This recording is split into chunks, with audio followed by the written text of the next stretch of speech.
All right.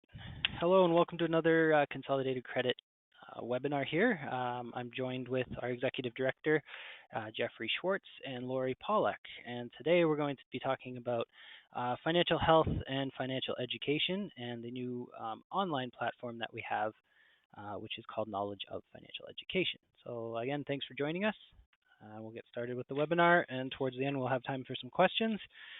And that should be it for the day. That sounds great. We're happy to be here, Ben. Good. And thank you for having me, Ben. Not a problem. Okay, so we'll start off with, well, what is coffee? Well, it's a way to say knowledge of financial education, which is something that we feel is becoming more and more, needed out there. It's essentially, a one-stop personal finance platform.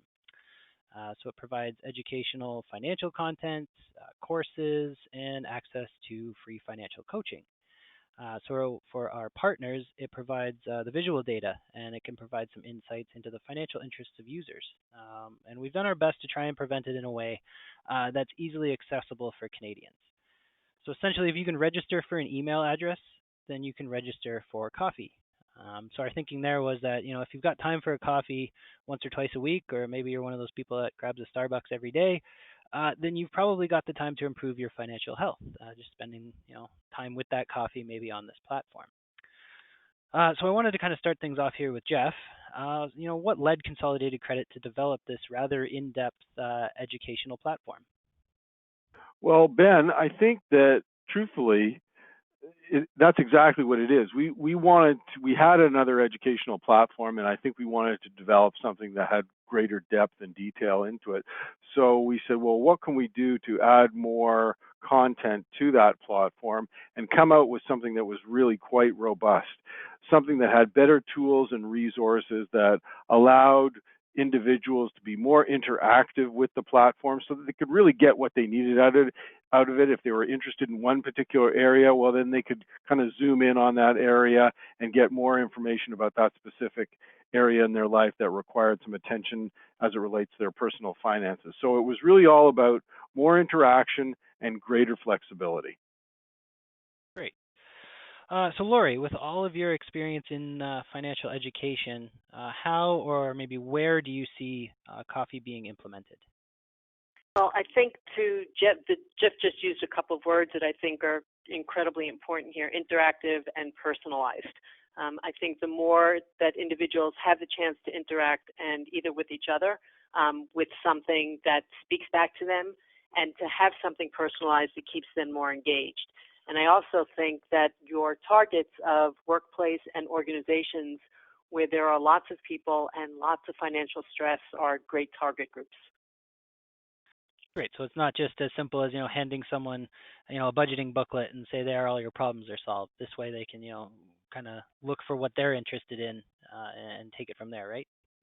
And grow it and just increase their knowledge base. Great. So I think, absolutely, the more information they have and the more of an opportunity to interact, I think the better they'll be. Okay, good. All right, so we'll move along. So who needs coffee, or who needs, some knowledge of financial education? Well, financial stress is a real issue for way too many Canadians, and I don't really see that it's getting much better. There's a real need for this type of education, and we just need to look at the latest headlines to see how bad it's getting. According to an M&P poll, 46% of Canadians are only $200 or less away from being insolvent at month's end. It doesn't get much better with the CMHC. Current debt to income ratios have risen to, I think it was 178.5%. Consumer debt levels are rising year over year. Cost of living, cost of borrowing. So when we're asked who needs coffee, I'd say at least half of everyone out there, or maybe everyone out there in an ideal world. There's also students. I could see this being a great resource for students. Not only do they need to prepare for student life, they moved out of the house, they're away, they have to pay for their own cell phone and internet now maybe. They also need to, start budgeting, because when they get out of school, they're going to have to, pay for all of their bills and a lot of them, student debt after graduation as well. Employees, employers, we just kind of touched on a couple of those points. I feel that many employees are affected by financial stress, and they're probably bringing that to work. So I think that can affect productivity. It certainly affects the person's focus. Employee attendance can suffer because of it. And something I hear quite often is, marital issues are often, financial ones. So if it is a marital issue, when you dig a little deeper, maybe it is a financial one. So maybe something like this would be useful there. And Laura, you'd mentioned, community organizations, their clients or their members, they can benefit for the same reasons. Um, I'd also added financial institutions there. So I think like banks, maybe some of the smaller credit unions, they're able to help their members become more successful with their personal financial decisions or their financial making or planning. Sorry. Uh, Also, they could use it as a training tool. I mean, this is kind of a one-stop shop for that sort of thing. So, I think it could be used as a way to set up members to have better conversations, maybe with a financial advisor or a financial planner. If they have children going into school, their retirement is coming up, that sort of thing. So, Lori, I'd like to start with you this time. Hearing about those statistics, how have you seen the role of financial education change over the years? And, where do you think it's heading in the future? I think one of the things that we're realizing is financial education is, while it's very broad in what it encompasses, it's also very grassroots.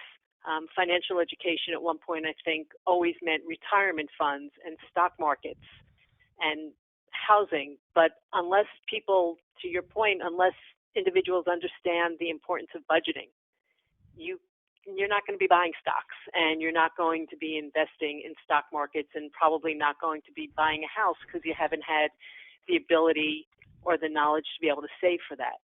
So I think the role is changing in that it's more encompassing, and that we realize everything that financial education really includes. And I think it's also we're starting to see it starting at younger ages, more piggy banks for kids, more understanding, more even games for children to get them involved in what is money. What does a dollar buy? Families becoming more involved. I think one of the greatest stories I read recently was a father came home from work and cashed his paycheck and put the cash on the table and sat his family down, said, okay, this is what I make a month, and this is what this costs, and this is what this costs. And so sometimes it has to be a visual where you have to see it to understand it. But I think the more we talk about it, and the more we understand what everything is that's included in our finances, that cup of coffee that you go to the coffee shop for, do we need that every day? When we start to realize what a bite all these little things take out of our resources, I think we can start to understand more. And I think it's just going to snowball, be in schools, in the workplace. So you're getting individuals along the age spectrum at every age, from as young as we can until as old as we can, because the need for financial education never stops. It changes, but it never stops. Right. I remember growing up thinking, money comes from the ATM. So when I needed more money, Mom, let's go to the green machine and take out some money. So good points there. And it's also something that that's why I thought that article about the family sitting down, because people don't like to talk about finances. That was something that I grew up, you didn't make a phone call after 8 o'clock at night, and you never asked anybody what they paid for anything. Good. So Jeff, again, looking at those same sort of statistics, what would you say Canadians need to do to curb these rising debt levels? I think when I started here, the current Canadian debt-to-income ratio was closer to 163%, and now it's at 178. That's a 15.5 rise in 3 years. So, what's going on? What do we need to do? That is huge, and I'm going to go back to one of the things that Lori just said. Is it really needs to be our dealing with this debt level, and the increase in debt level needs to be at a grassroots level, and it really needs to be done at an individual level. And quite frankly, those, as I said, those numbers are scary. And if I had some specific advice around how to take a step forward and how to move forward to improve your situation, the one thing I say, and I typically say it after the holiday season, but is give your plastic a rest. I mean, we're all paying for everything with plastic. Let's just give it a rest. Let's put it away. Let's not even have it in our wallet. Let's give it a rest where we can, and find a way to kind of go through our daily lives without that plastic, if at all possible. Or maybe plastic's the wrong term. Maybe just our debit card. Now, why I'm saying this is because so often I see that people go on these short-term binges where they give it a rest, and then all of a sudden there's an unexpected expense that pops up, and for that one step forward, they've now taken two steps back. And it could be something as simple as your child needs some dental work, or you've had a major repair on your car, or you've had a family member require some immediate medical attention. You've got to step in, maybe take some time off work. All these things are unexpected expenses or potential for expenses that you've got to go into debt for. And I'm going to get on a bit of a soapbox here, because I think it's important that everybody listening to this understands is we used to save back in the 70s and 80s at a rate in the teens and even close to 20%. So, which meant that high teens or 20% of each of our paychecks went into savings. And then that's no longer the case. And for the longest period of time, that's been in and around 5% or less. So what that means to me is that no one's saving. So they're not creating that buffer when that unexpected expense comes, and they're going further and further into debt as a result. And I mean, there's all sorts of demographic issues that we're seeing where people are paying for their parents that they might not otherwise have had to do, and parents are paying for the kids that really should be on their own. So we're seeing more and more of this as time goes on. And unless you have some savings, unless you have that buffer built in, you're not going to be able to manage those expenses, and you're going to go further into debt. Now, around savings, I hear this all the time. Well, how can you expect me to save if I've got nothing in my account left over at the end of the month and I still haven't met all my bills? Well, let's take a look at this, and maybe it's your mindset as to how you're trying to save. And there's a phrase out there, and it couldn't be more true, is pay yourself first. And what that means is before you do anything, before you pay any bills, before you go grocery shopping, take a small amount of each and every paycheck and put that aside. And then what ultimately happens is you're forced to deal with the rest. And you would be surprised at how effective you can be, even by saving a small amount, and you're forced to deal with the rest that you have left over for all your expenses, for all your car payments, for your mortgages and your rent. And it's amazing how far you can make dollars go.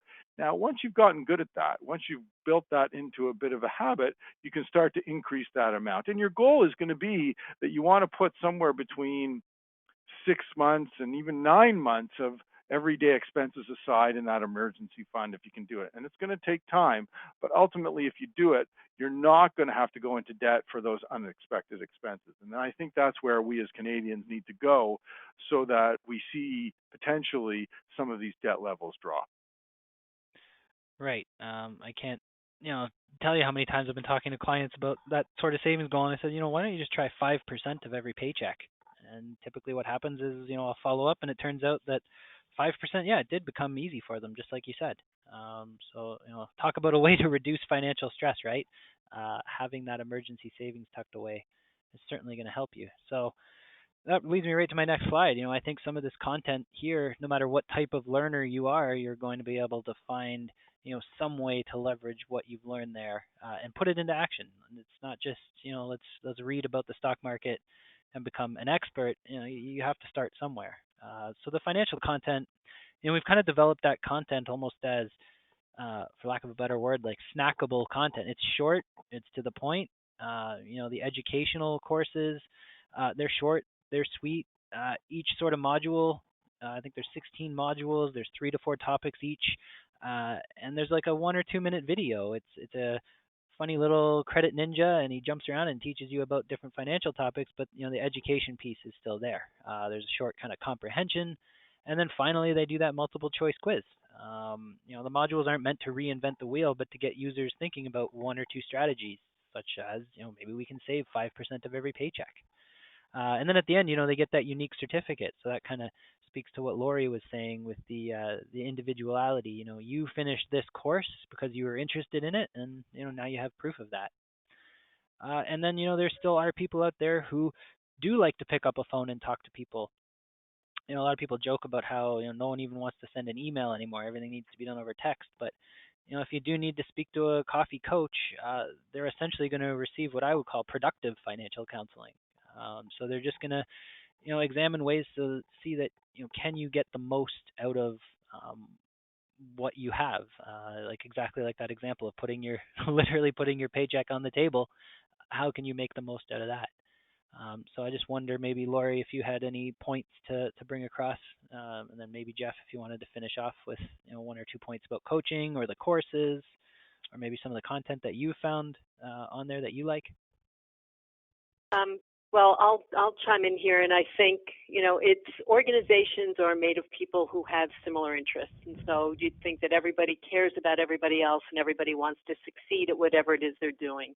And within a company, everybody's focus is the success of the company. The company succeeds, then we all have jobs, and we all have someplace to go every morning. And in both instances, I think you feel like you're part of a family. And financial stress causes so much damage to the individual.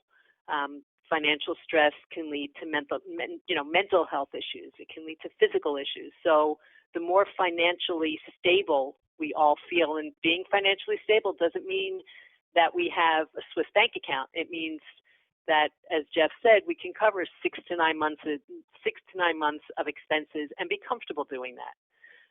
So I think if an organization or a company can work it so that they can offer coffee and make their employees not make it so that their financial stresses aren't overtaking their lives, and they can function well, they become a better person in the organization, they become a better employee, they're more engaged, and that leads to better success for everybody. So I think the workplace or an organization is a tremendous place to have financial education available. For sure. Jeff, any thoughts?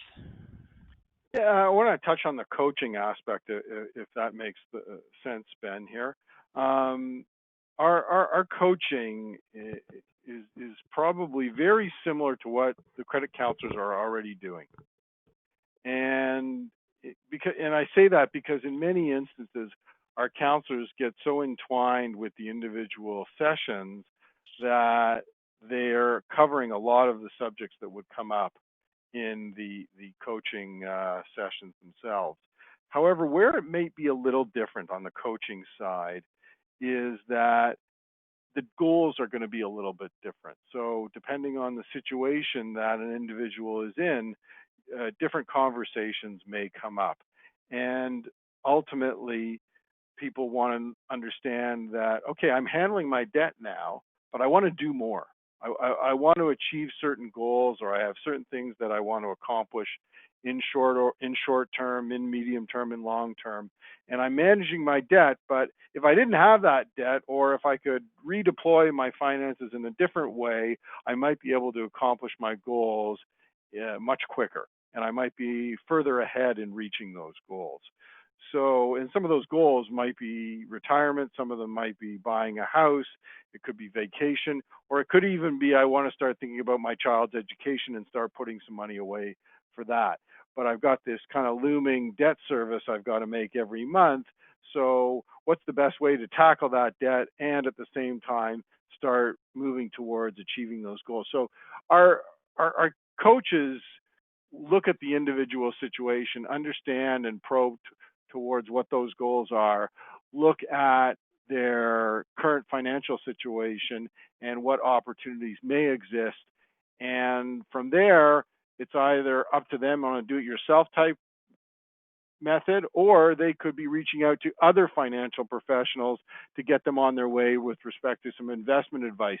But at least they've got that background knowledge, and they're in a far better situation to contribute to something like that because they've gone through some coaching with our coaches. Good. So it's like almost like a 101 approach. We don't need to jump right into the advanced level stuff. Let's kind of start with something a little bit more 101, I guess. So yeah, engagement. That's the name of the game, especially with coffee. If you want to see the results, you need to put different things into action. So with the traffic, that could be things like these calculators here, and I mean they're not your traditional savings calculator. I mean some of them we have right there, like cigarettes per year savings. until someone really sees how much they might be spending on that pack of cigarettes a day, that could be their light bulb moment that, wow, that's what I spend that much on these things. So, we can track that. We see that. We see what people are using. For downloads, downloading the booklets, downloading the infographics, budgeting balance act, cleaning a credit report. Those are directly tracked, and that kind of leads to some insights on what's going on with this coffee platform. So participation is a huge part of it, and that could be just something as simple as watching a video or having an in-depth conversation with a credit coach or a coffee coach. So those courses that I'd mentioned in the last slide, these are a great way to track and promote success. So we call it the Credit Dojo, but in reality there are a whole host of modules that can cover everything from basic budget fortification all the way to mortgage mastery. So I kind of mentioned, the different topics for each module, the comprehension piece, the multiple choice quiz. So, why not step into the Credit Dojo or promote the Credit Dojo? And, you can become a master of, not only the basics that we see there, art of saving, budget fortification, but some people might want to be interested in the savings milestones for the path to retirement, or other people might want to learn a little bit more about home equity, building home equity, that sort of thing. So that leads me to another question for our educational expert.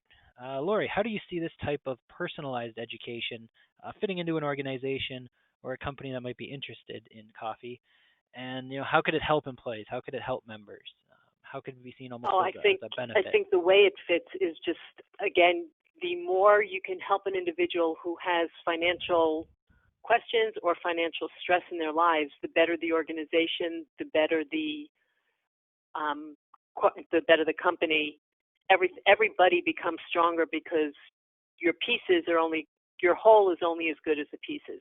So the stronger the pieces are to your organization or company, then the better the company does. And then I think the more people, they're more engaged, they're less distracted, and they feel better about what they're doing. I think offering this and having the financial coaches who contribute to coffee and who make coffee what it is incredibly important, because these are people who are trained, and they're not just trained and knowledgeable about the financial aspect. They're sympathetic and they understand what an individual is going through.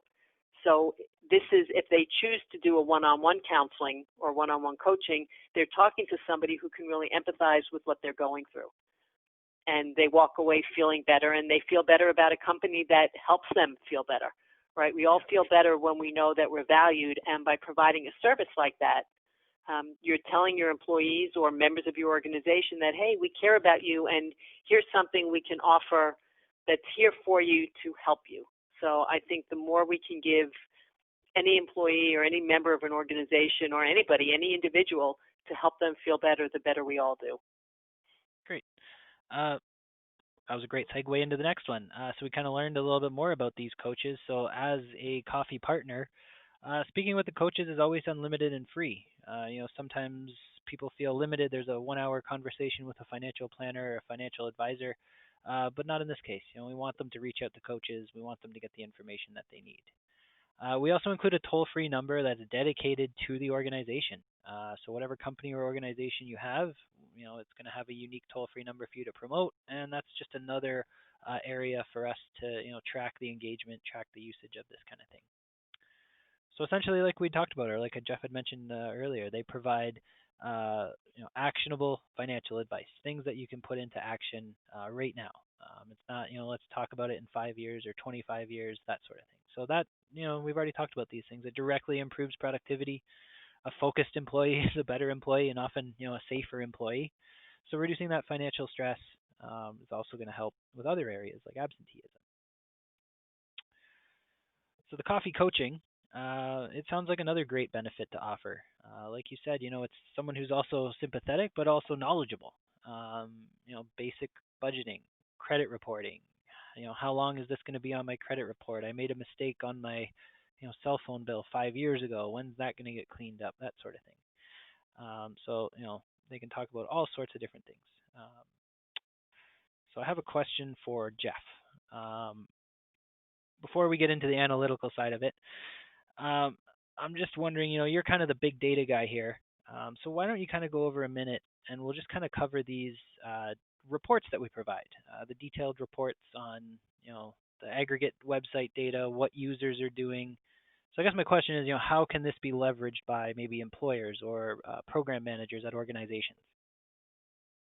Well, I think, thanks, Ben, but I think really seeing is believing, and coffee was set up to do that. Coffee was set up to be measurable, and in so many ways, if we can track it, we can measure it. And if we can measure it, we can learn the impact that it has in so many different aspects of our employees' lives and the way we run our organization. I think you alluded to it earlier. Productivity can be impacted, absenteeism, areas of interest on behalf of your employees, problem areas when certain people are inquiring about a certain aspect on the website. That's the potential that there might be a problem or a concern in that area. And then potentially we can even prevent, or better yet, preempt these concerns and issues by pushing content out there. And here's a perfect example. If we sense that our employees are struggling come January and February when their credit card statements come in, and we know that's an issue, then perhaps in October or November, we can provide, or even as early as soon as February and March when the holidays have ended, we can provide resources and tools that will help people plan their year so that they don't have to take on any additional debt and they've got it covered in cash by the time that the holidays roll around. And who knows, we could potentially, based on who the users are, we could even link other methods to cost savings throughout the year. So if this is of an interest and you're going to be doing something like that over the holidays, maybe there's some cost savings or even vacation planning, and it could be deals that are coming across because that's of interest to them. So we can gain so much information from what people are visiting, what they're doing, what their reaction is, how they've scored in certain areas. So this is one way that we can really help our partners gain a better insight into what's interesting for their employees and where some of their concerns are. Which kind of leads to the next thing that we're seeing, and we've had some tremendous feedback from our partners already, and that is, employers are always looking for new and different and innovative ways to engage their employees. And coffee can be a tremendous testing ground for these ideas. So if we want to throw something out there and see how people react, how employees react, we can gauge that, and we can often do it through the reporting mechanism on coffee. And so I'm thinking that this is an excellent opportunity that comes in a box for these employers that says, okay, yeah, I can get all this information, and I really just have to have somebody kind of log in and take it from there. Awesome. So like a plug and play option. Exactly. All right. So how does somebody access coffee? That's another kind of big question that we have. But registration is easy. Like I said earlier, if you can register for an email address, that's essentially the computer literacy level that you're going to need. So you head over to the Coffee Time website. You can register as a new user, and then you're ready to start entering the credit dojo, watch a video. Basically you can start planning, start setting a smart financial goal, something that's relevant, timely. Um, you can also be ready when life happens, whether you need to speak to a coffee coach or watch a video, download a booklet or something like that. It's all there. So it really is as simple as a few clicks of the mouse. So a couple questions that we have, and we do get quite regularly. The first one I have is there a cost for coffee? So I think I can handle that one. Yes, we do have a cost. It's priced on an annual subscription basis of $1 per user. But we're always willing to discuss pricing. If that price is going to be a barrier for an organization, we understand that not every potential partner out there has the budget of a big bank or a corporation. So, we can certainly discuss slimming the site down, or maybe, just drilling down a little bit more on kind of what they're looking for in coffee, and we can price accordingly. So another question that I get quite a bit is coffee secure? Is all the information kept private and confidential? And the short answer is yes, but I think Jeff might have a little bit longer answer towards our privacy policy than that.